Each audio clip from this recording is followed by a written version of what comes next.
ল Barrett registered আইনি প্রতিষ্ঠান।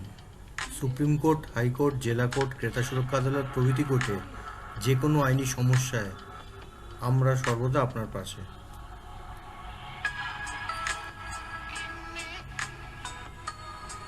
ল ফার্মের তরফ থেকে আজকের এই ভিডিওটা আপনাদের সামনে উপস্থাপনা করা হচ্ছে।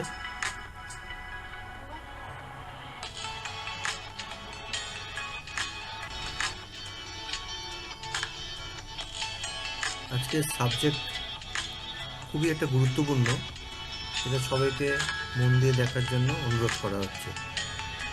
Divorce under section 13 of Hindu Marriage Act 1951. Any marriage solemnized whether before or after the commencement of this act may, on a petition presented by either the husband or the wife, be dissolved by a decree of divorce on the ground that the other party.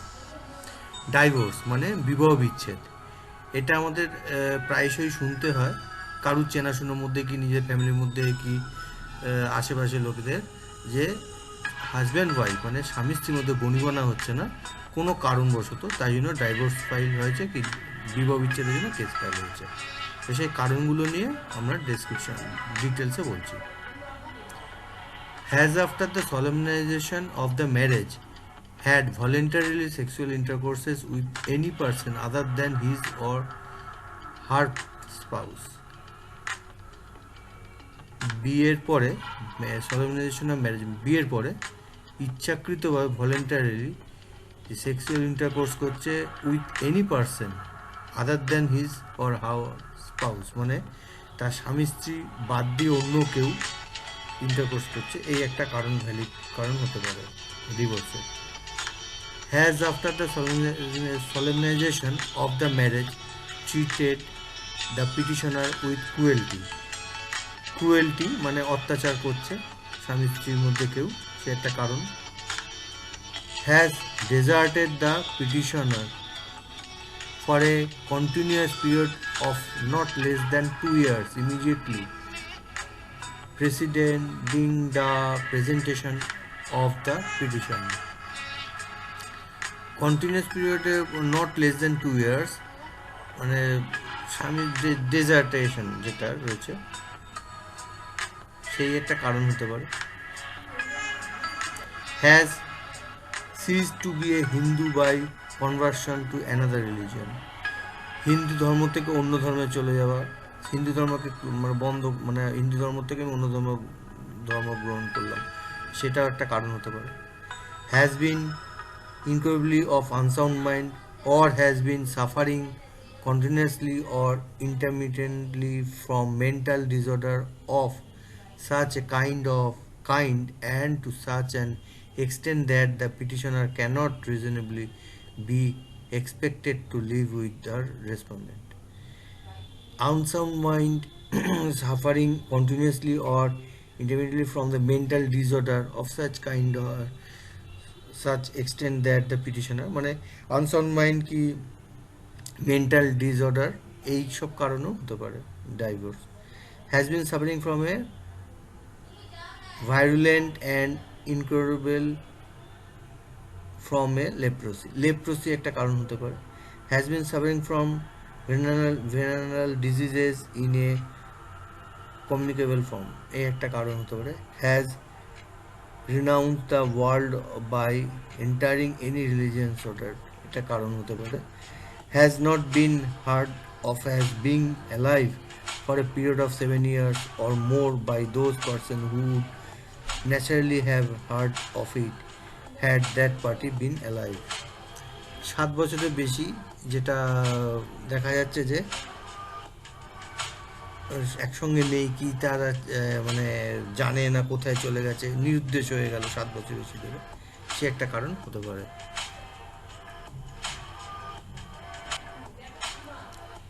Either party to a marriage, whether solemnized before or after the commencement of this act, may also present a petition for the dissolution of the marriage by a decree of divorce on the ground. যে কোনো একজন স্বামী স্ত্রী তার against party মানে বিরুদ্ধে case করতে পারে ডাইভোর্সের জন্য। এই নিচের কারণগুলো সেগুলো আলোচনা করা হচ্ছে। That there has been no resumption of cohabitation as between the parties to the marriage for a period 1 year of upwards after the passing of a decree for judicial separation in a proceeding to which they were parties. কোহাবিটেশনের কোনো বিয়ের পর থেকে হয়নি, সেই একটা কারণের জন্য হতে পারে। তার এগেনস্টে জুডিশিয়াল সেপারেশন আছে। That there has been no restitution of conjugal rights as between the parties to the marriage for a period of 1 year or upwards after the passing of a decree for restoration of conjugal rights in a proceeding to which they were parties. A wife may also present a petition for the dissolution of her marriage by a decree of divorce on the ground কোনো একজন মহিলা তার স্বামীর এগেনস্টে ডাইভোর্সের জন্য কোর্টের কাছে case file করতে পারে এই কারণে। In the case of any marriage solemnized before the commencement of this act, that the husband had married again before such commencement of the, or that any other wife of the husband married before such commencement was alive at the time of the solemnization of the marriage of the petitioner, provided that in either case the other wife is alive at the time of the presentation of the petition.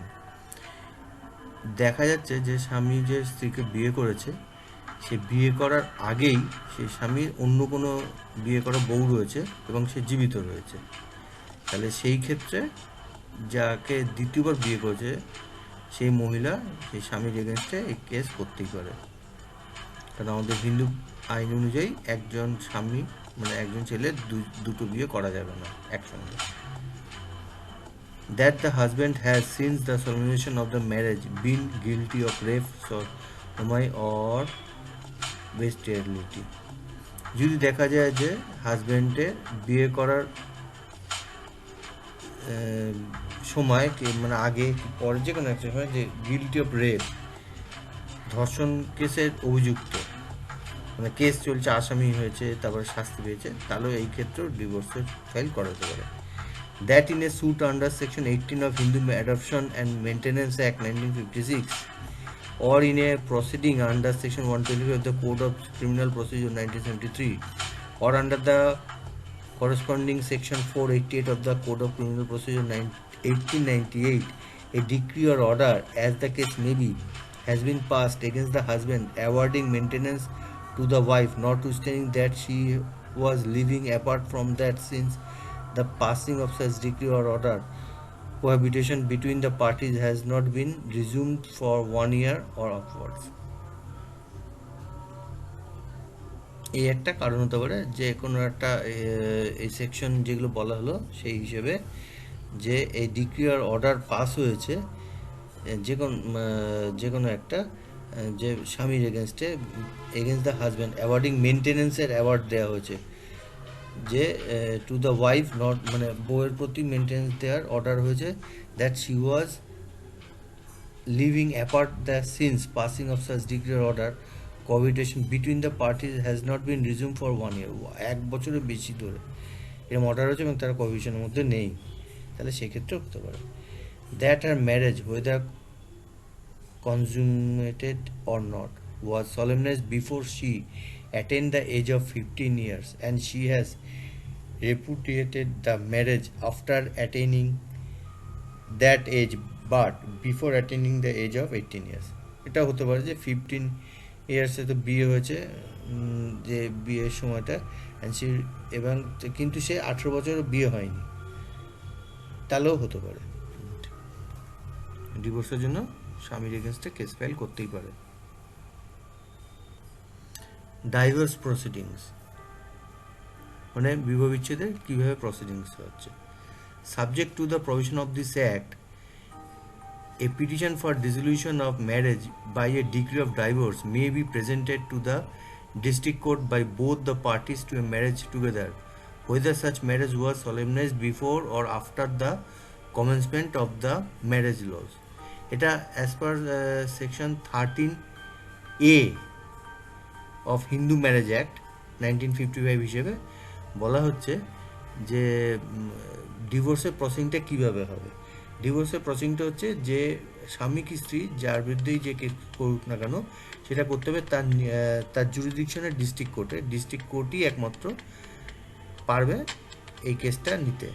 অন্য আদার দেন district কোর্টে ডিভোর্সের case file হয় না। আর একটা হচ্ছে এই যেটা 13A, সেটা হচ্ছে আমাদের যদি কারুর কোনো কমপ্লেন থাকে কারুর এগেনস্টে, মানে কারুর এগেনস্টে কোনো কমপ্লেন দিয়ে কেসটা ফাইল হবে 13A-তে। আর 13B-তে হচ্ছে in the terms of section 13B(1) of the Hindu Marriage Act, the parties to a marriage might file a petition for dissolution of marriage by decree of divorce by mutual consent on the ground that they have been living separately for a period of 1 year or more and that they have not been able to live together. 13B হচ্ছে mutual consent, মানে দুজনে সমঝোতা করে এটা করছে, দুজনেই রাজি আছে এই ডিভোর্সে, কেউ কারোর বিরুদ্ধে কোনো অব্লিগেশন আনছে না এবং 1 বছরের বেশি আলাদা রয়েছে এবং তারা কেউ আর একসঙ্গে থাকতে চায় না।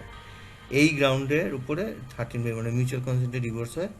যদিও এই দুটো বিষয় আরও একটু জানার দরকার আছে, বলারও দরকার রয়েছে এই দুটো বিষয়টার উপরে, আমি তাই জন্য নেক্সট একটা ভিডিও করব, সেই ভিডিওটা আপনাদের দেখার জন্য অবশ্যই অনুরোধ করছি, তাহলে আপনাদের বিষয়টা আরও ক্লিয়ার হয়ে যাবে।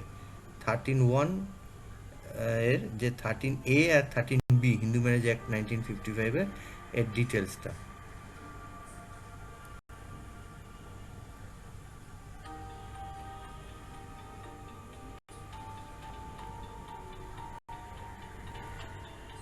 থ্যাংকিং ইউ অল, ল ব্যাটার তরফ থেকে সবাইকে অসংখ্য ধন্যবাদ এই ভিডিওটা দেখার জন্য।